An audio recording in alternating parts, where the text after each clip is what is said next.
Going into the holiday season is tough because it's time for reflection, right? At the end of the year, you're thinking, what happened this year? You're going to be seeing family, you're going to be meeting up with friends, you're going to be looking back and finding out, what happened this year?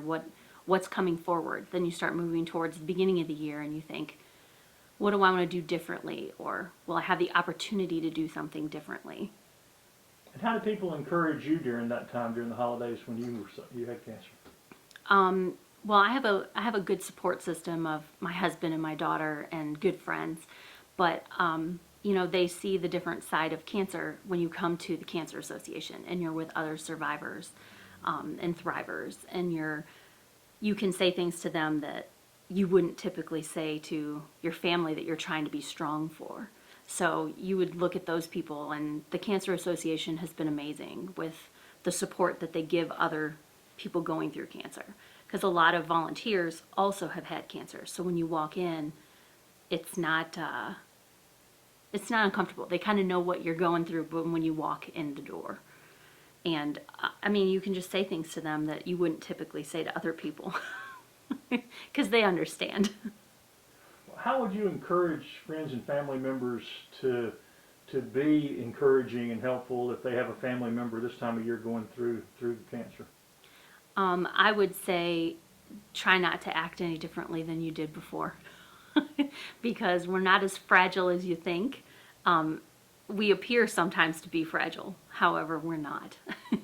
And we just want to be what we were before we were given that label. And you're doing well now? I am. I'm doing well. I'm giving back. And do you like the Christmas season? Are you a Christmas person? Oh, I love Christmas. There's nothing better than Christmas lights. I live on North Avenue and we do large Christmas displays there. So it's a wonderful season. When I was going through treatment in the summer, I was very worried about how I was going to be at Christmas time because I do love to do the lights and experience all that. And I made it. I got there, but it's been a journey. And how has giving back been for you? How does that felt for you? I am what I call a lifetime volunteer in general, and I'm a professional volunteer. I take it seriously, like people take a job seriously. My husband's retired military, so I have done volunteering for about 18 plus years, being a military service spouse, and now retiree. So when I roll into volunteering, I take it very seriously. There to me is nothing better than making someone's life a little bit easier. The Cancer Association of Anderson has worked really hard this year, even though it's been a very difficult year. We had to start back in March revising our continuity of operation plans. Normally we have patients come in when they are first diagnosed. They'll come into the office. We'll talk to them. We'll give them the orientation on what we do, how we can help them. But with COVID in the air, we have a very vulnerable population, and we help people that are already immune deficient, that they have very susceptible immune systems. So we had to change everything up, and it was very difficult at the beginning because we're like, how we're going to handle this. If someone, when they're diagnosed, we had to change that over to where we're doing them on the phone. So we had to change that whole, and you miss out on that human factor of touch and being there and being able to hug somebody when they need it. So that was difficult. It was difficult for our staff because a lot of times, you just feel such empathy for people when they're first diagnosed, and you want to see their facial expressions and show them the compassion that you have through yours. And so that was gone. We had to change everything up with like nutrition. When people needed nutrition, we had to find sources that would either deliver it directly to their home, or when they were going for appointments or checkups, they would pull in the parking lot, they would call us, we would mask up, put our gloves on, walk outside and put the nutrition in their car or whatever they needed, whether it was medical equipment or whatever. So it's been difficult in that realm for us. It's also been difficult in getting supplies because at the very beginning, between March to like almost into July, nutrition became a commodity that was priceless. I mean, we couldn't find it. We couldn't get it delivered. I mean, you have people that can't eat regular food because they're sick. It really was difficult to locate it. And in that realm, if you did find it, the price was almost double. So our cost went up. And that has been something across the board, that the things that we normally supply, because of transportation breakdowns and things not, working the way they did, it made things more expensive for us. So our normal caseload that we had cost more. Plus, although they weren't doing as much screening during that time, so people weren't being diagnosed necessarily as much during those 2 or 3 months. The patients that were being diagnosed had greater needs because their caregiver was laid off work. They couldn't go into work. So they couldn't afford things that normally they would have. A lot of our patients will say, no, I'm good, I can get that. If you'll take care of prescriptions. But then it was like we were taking care of nutrition and prescriptions and mileage and everything they needed. So our costs have gone up tremendously. Once that 3-month period, right around August, the screenings kind of started back. So we started seeing a big uptick again. And so our caseload, as far as the year's concerned, is back pretty much to where it was last year. The money has been higher. I was going to say, normally in a year y'all have a lot of fundraisers and things. Tell me how that's been impacted by. Oh, well, you can imagine. Our largest fundraiser of the year is the Concert of Hope and Remembrance. And, normally we'll have 1,200 people in Boulevard Baptist Church. Well, that's a no-no. So we actually had to cancel almost every fundraiser up until October. We did have our balloon event, but it was limited. People had to sit in their cars or in the back of their trucks in lounge chairs and watch the balloons go up. We couldn't have the festival atmosphere. We did that in Williamston. And then the concert came, and it was a matter of going back to the drawing board, coming up with a plan, and then finding out that wasn't going to work, and then going back to the drawing board.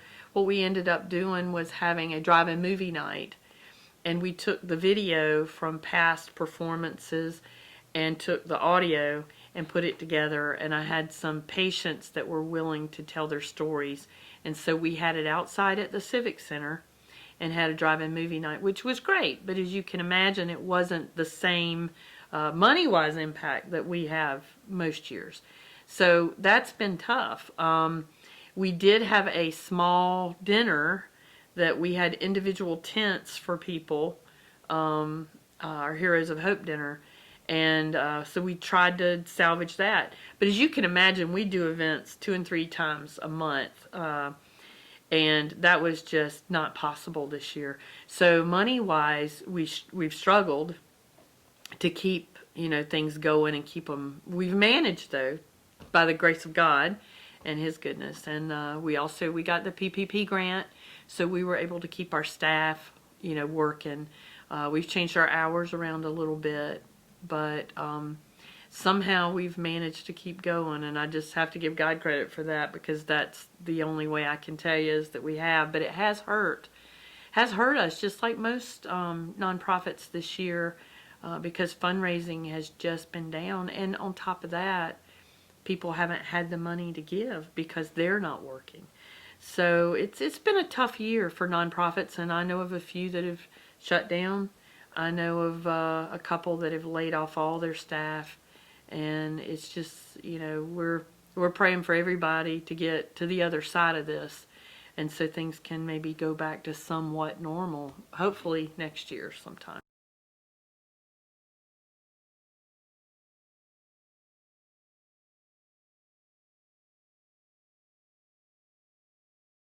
Well, if you are involved in a civic organization or a church or a club, get them to take up a collection for us. That would be amazing. We can always use gas cards. $20 increments are phenomenal, but we'll take whatever we can get. Nutrition, pick up some Boost or some Equate from Walmart, or and bring it in, or call us, and you can drop it by and say, hey, it's here, and leave it on our porch, or we'll come out to your car and get it out. things like that, stamps. We are trying to do more mail outs during this time because a lot of our patients are alone and don't have anybody to talk to. As a matter of fact, yesterday I spent 2 hours with one of our, she was a caregiver and lost her husband, and she really hasn't gone anywhere, hasn't had a lot of human contact, and that's devastating. And especially with patients that are already, and families that are going through cancer that are cut off to some degree anyway, and then during this time they can't be around anybody or go anywhere or have anybody into their home, so they're lonely. And having some kind of contact from the outside, whether it's a letter or a card saying, hey, we're thinking of you today, call us if you need to talk, that's important. The So holidays are always a challenge, right? Even in the yes, best of times, but this is a particularly difficult time. it is because we're trying to do, as a matter of fact, we're doing this year kind of something that we haven't really done a whole lot of.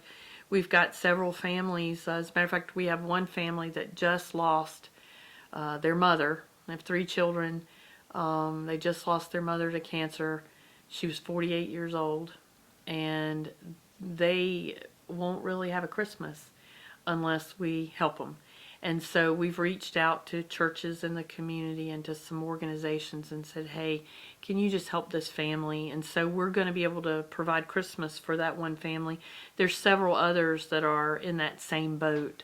That's not something we normally do, but unusual times call for unusual things. And, it breaks my heart. This family and these children have lost their mom, and then to not have the opportunity to have a little piece of joy at Christmas is just unconscionable. So, we're doing what we can to help. And this year I would say that, if you can come in and you feel safe, we have some rooms that are not being used right now, and just call some of our patients and say, hey, I'm calling from the Cancer Association. We have one volunteer now that's coming in, and she's just saying, hey, I'm just calling to check on you and let you know that we're here if you need anything.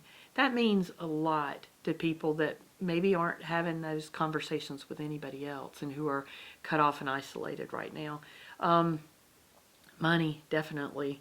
If you take up a collection, take up some money, and that'll help. $25 will take care of somebody's mileage for a month to get back and forth to their treatments. $100 will take care of their insurance for, a month. There's several things like that we have that we can do a breakdown for you and let you know. So anything like that, volunteering to, come and take flyers places and let people know where we are. We always have things to do. So people can call us at 222-3500, and we'll put you to work if you'd like. And we'll, if you need a speaker, we can do it by Zoom. We have a lot of Zoom classes and things going on now that we're reaching out as support groups. So we'd be happy to do that, and speak to your group by Zoom and tell them what we do and share some stories. So anything like that. But just like most of the nonprofits, we've been hit this year. And For Christmas, you depend on this time of year for gifts, right? yeah, we do. This time of year probably is it's the thing that shores us up and gets us ready for next year. Because the beginning of the year, we usually don't see a lot of income coming in. So we ask for year-end gifts. So we're getting our Giving Tuesday, and year-end gift letters will be going out first thing next week. And we're hoping that brings in enough money to maybe catch us up for where the losses were this year, and to get us through and shore us up for next year so we can keep assisting Anderson County